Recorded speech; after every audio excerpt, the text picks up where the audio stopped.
Olá, domingo 12 de abril e o ano está passando, né? O ano voa. Eu quero, nessa meditação um pouco mais longa dessa manhã de domingo, olhar com vocês a princípio, um texto que está em Marcos, capítulo 16, pós-ressurreição de Jesus, né? Pós-paixão, né? Todo o sofrimento, sua ressurreição depois do terceiro dia. Diz assim, Marcos 16, a partir do versículo 9.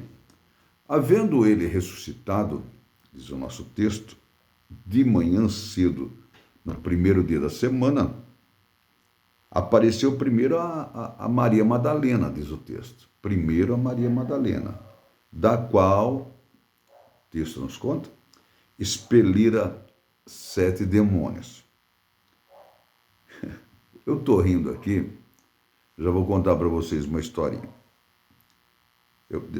E partindo ela, foi anunciá-lo àqueles que, tendo sido companheiros de Jesus, se achavam tristes e choravam. Olha, se achavam em prantos e abatidos, diz outra tradução. Se achavam tristes e choravam, cobertos de lamentos e lágrimas, diz outra tradução. Estavam inseguros, amedrontados e desesperados, diz outra tradução. Na minha diz assim, e partindo ela, foi anunciá-la àqueles que, tendo sido companheiros de Jesus, se achavam tristes e choravam. Agora, o versículo 11. Estes, ouvindo que ele vivia e que fora visto por ela, não acreditaram. Pós-ressurreição, ainda não acreditaram.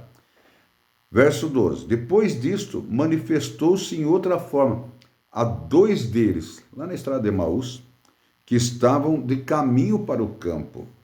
E indo eles, Mariane, o anunciaram aos demais. Mas também a estes 2, eles não deram crédito. A notícia era tão linda, né? A boa nova, isso que é evangelho, era tão maravilhosa, faria tão bem, traria tanto tempo novo em seus corações, mas eles não acreditaram. Finalmente, diz o versículo 14, apareceu Jesus aos 11, quando estavam à mesa, e censurou-lhes a incredulidade e dureza de coração, porque não deram crédito aos que o tinham visto já ressuscitado. E disse-lhes, e daí ele comissiona ele por todo mundo e tal.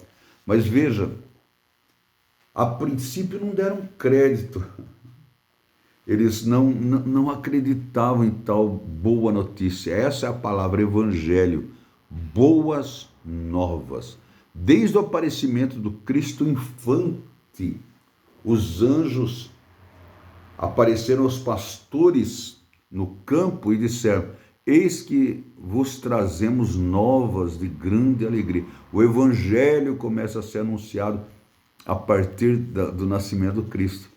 E agora aqui, na ressurreição do Cristo, mais uma vez, os discípulos, aqueles que estavam ali, o quê? Tristes e choravam, não acreditavam. Sabe, porque é muito fácil a gente permitir no nosso coração que as circunstâncias, que aquilo que está aparente, aquilo que está às nossas vistas, nos cause mais impressões na alma e no espírito do que as promessas de Deus. Por isso é importante vigiarmos, não deixarmos que a nossa mente trabalhe com gatilhos de desesperança e de angústia. Eu comecei a rir agora de pouco e disse que eu ia explicar. Vou explicar agora. Esses dias eu tenho uma vizinha aqui que ela é tutora de uns cachorrinhos bonitinhos, que eu brinco com eles quando eu posso no portão. E eles estão sempre latindo. A casa da vizinha é do lado da minha cozinha. Eu vou na cozinha mexer em água, ponho água no fogo, eles escuta eu mexendo. Se eu espirro na cozinha, eles se eu bato uma travessa na pia, eles ficam latindo. É um gatilho, né? Eu me mexer em casa aciona a ação de latidinho ardido dos cãezinhos. E esses dias eu estava falando, eu queria gravar um vídeo sobre gatilhos, né? Pessoas que não podem ouvir uma frase, ouvir uma obra social, ouvir que há um progresso na saúde popular, e já começa, né? O gatilho dispara, a pessoa já começa a falar alguma coisa política. E o fulano, e o partido anterior, sabe? Então tem gente que é acionado por gatilhos. E eu estava falando, quer ver os cachorrinhos? E batia palma, o cachorrinho não latia. E batia panela na pia, o cachorrinho não latia. Eles tinham de tomar banho, sei lá, tomar vacina. Eles não estavam na vizinha. E eu queria que eles participassem do meu vídeo naquele dia, e eles não estavam ali. Mas esse negócio de gatilho é sério, né? Sejam os cachorrinhos que latem cada vez. Vocês ouviram ele latindo agora no começo? Eles ouviram minha voz, agora já estão mais quietos. Esses gatilhos, né? E você sabe que a nossa incredulidade também é movida por gatilho. A gente, Deus vai fazer uma obra na minha vida, e daí a gente não vê, porque o choro pode dar uma noite, a gente esquece que a alegria vem pela manhã. Vamos pegar o exemplo de José, aquele José do Egito, o José que você conhece a história, que depois virou um grandão lá no Egito. Se José dependesse dos irmãos dele, Mariane, e não do falar de Deus, sabe o que teria acontecido com José? Teria morrido lá na cisterna, quando jogaram ele. Já pensou quando ele tinha promessa, ele teve aquele sonho de que ele seria grande, que Deus ia usá-lo, mas de repente os irmãos dele, os irmãos de sangue, quando ouviram ele contar do sonho e com inveja dele, com o pai dele, com inveja do futuro dele, jogaram ele na cisterna. É claro que numa situação dessa, você jogado num poço, jogado lá para morrer, você tem que trabalhar muito o seu coração para crer. Porque o gatilho está ali, o que vai acontecer com você? Chegou o seu fim. Então, se José dependesse só dos sentimentos dele, e principalmente dependesse dos irmãos dele, ele estaria morto. Daí Deus o salva, o livra, as circunstâncias sobrenaturais da promessa de Deus agem na vida dele, e ele é levado lá para a casa do Bambambam do Egito, para o Potifar. Chegou lá, a mulher do cara, do Potifar, se encantou com ele e queria, você será meu crush. E ele, não, eu temo a Deus, eu não vou me meter nessa roubada. A mulher então o acusa. Se dependesse da mulher do Potifar, agora não dos irmãos do José, agora da mulher do Potifar, o José estaria queimado para sempre, seria cancelado, não ia mais ter voz, ia ser descontinuado. Hoje a gente usa essa linguagem, né? Ele seria cancelado, um ser cancelado. Mas ele não dependia, lembra? Ele não dependia dos irmãos dele, dependia da fidelidade de Deus. Ele não dependia da opinião que a mulher formadora de opinião podia gerar a respeito dele. Não fazia mal ser cancelado. Agora, o Potifar, o marido daquela mulher e o dono do pedaço, acreditou na versão da mulher. Fez o que com José? Jogou ele na cadeia. Se dependesse de Potifar, o José ia mofar naquela cadeia. Mas do que? Ele não dependia das circunstâncias, nem do que os homens queriam fazer contra ele. E assim também é a sua vida, é a minha vida. Olha que, voltando no texto, diz lá, e Maria foi anunciar aos discípulos, aos companheiros de Jesus, que se achavam tristes e choravam. Lógico, ele havia morrido, era isso que eles sabiam. Eles ainda não tinham entendido a ressurreição, o poder da ressurreição, o novo tempo. Eles ainda não tinham recebido no coração essa certeza, e mesmo então, com uma mensagem: olha, eu vi Jesus ressuscitar. Diz o texto aqui, que eles estavam tristes e choravam, acreditavam mais na sua dor, na sua lágrima, na sua circunstância momentânea, ainda que fosse forte e falasse alto e calasse na alma, mas eles só ouviam isso, não acreditavam. Cuidado, né? Depois vem Jesus dizer o que? Olha, cuidado, gente, cuidado para que a incredulidade e a dureza de coração não tome conta de vocês. E quando a gente fala em incredulidade e dureza de coração, a gente sempre pensa no lado mal, né? Essa pessoa é incrédula. Olha como essa pessoa não honra Jesus. Olha como essa pessoa não honra a Deus. Olha como essa pessoa brinca com as coisas de Deus. Olha como essa pessoa usa o nome de Deus em vão. A gente sempre pensa em incredulidade e dureza de coração por esse aspecto. Mas aqui Jesus estava dizendo: vocês são incrédulos e duros de coração ao não crerem na minha promessa, ao acreditarem que a circunstância é a grande verdade que vocês têm que enfrentar, e não a minha promessa, e não a minha palavra, e não a minha fidelidade.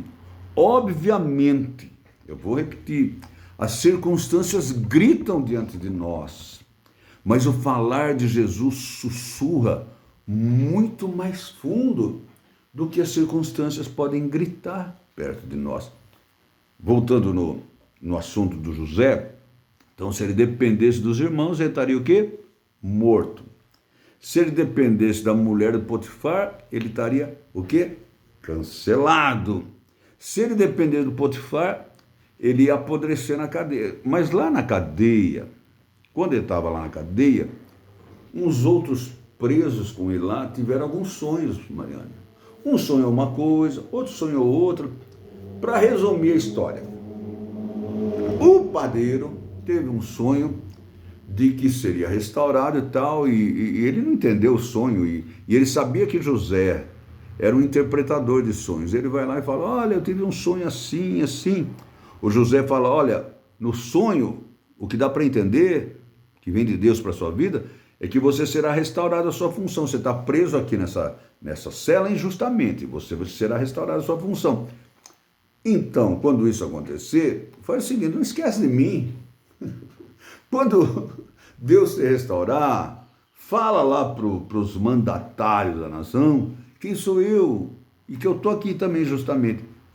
O sujeito sai da cadeia, o padeiro lá, e ele nem lembra. O padeiro não dá pão, ele dá banana para José. Ele não quer nem saber. Eu vou me meter nessa história. Ele não se mete naquela história, não. Pois é, voltando a se depender do padeiro, José não ia sair da cadeia. Mas o José não dependia dos irmãos dele, o José não dependia da YouTube daquela época, a mulher do Potifar, ele não dependia de fazer propagandinha dele no YouTube ou no Insta. Ele não dependia das formadoras de opinião, ele não dependia nem do edito do governo, esteja preso, nada. Ele não dependia nem da gratidão.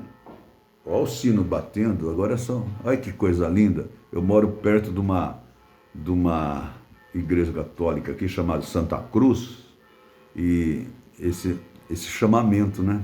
Esse chamamento, sempre que eu ouço o sino aqui do lado de cá, tem hora que eu nem ouço, hein? Já estou acostumado, estou há 9 anos nesse endereço, eu não ouço, mas o sino toca de madrugada, de hora cheia, e nessas horas aqui, que é a hora de chamamento para a missa.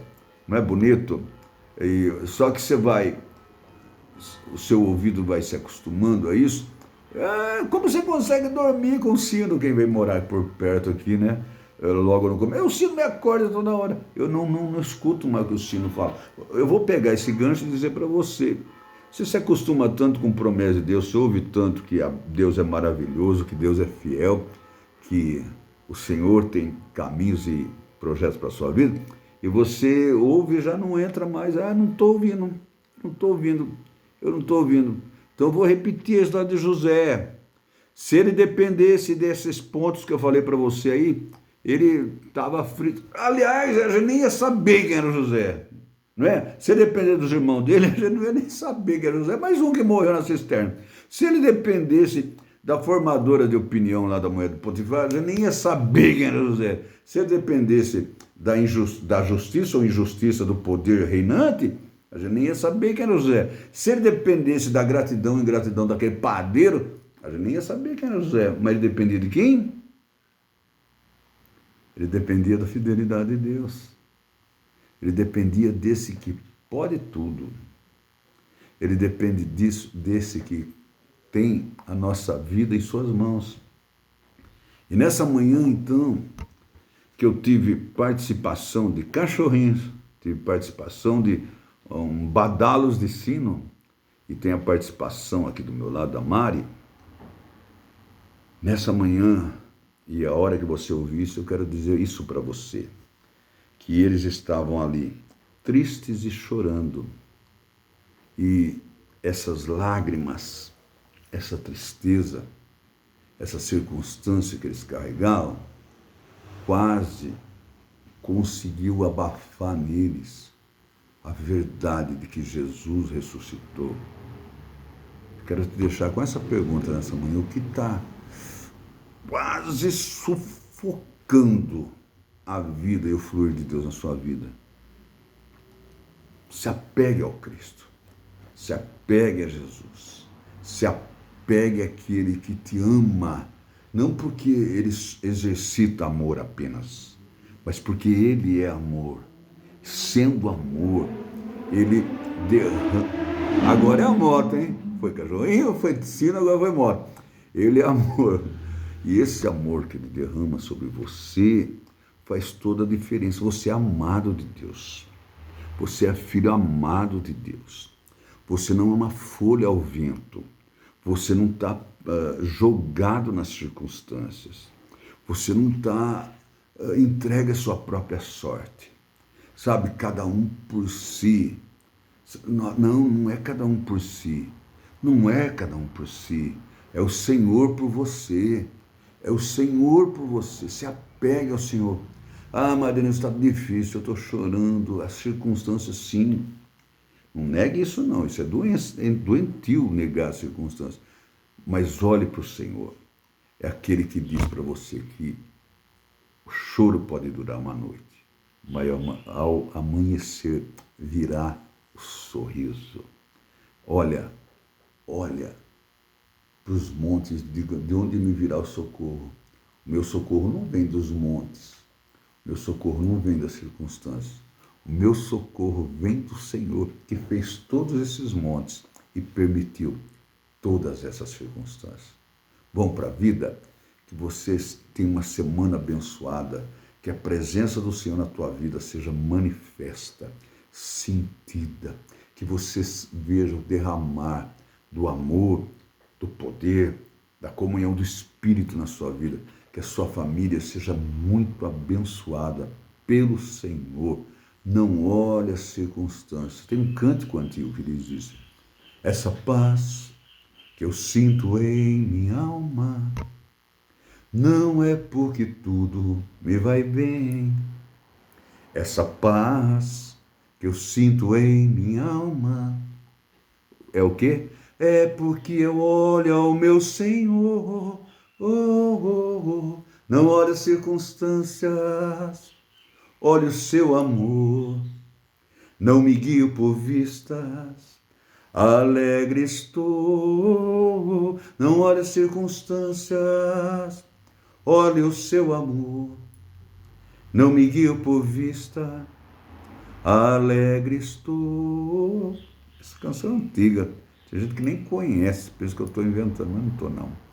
É baseada, embasada na palavra de Deus. Vamos para a vida cheios da palavra de Deus e acreditando que as promessas são vivas e eficazes para o nosso dia a dia. Vamos para a vida então. Forte abraço.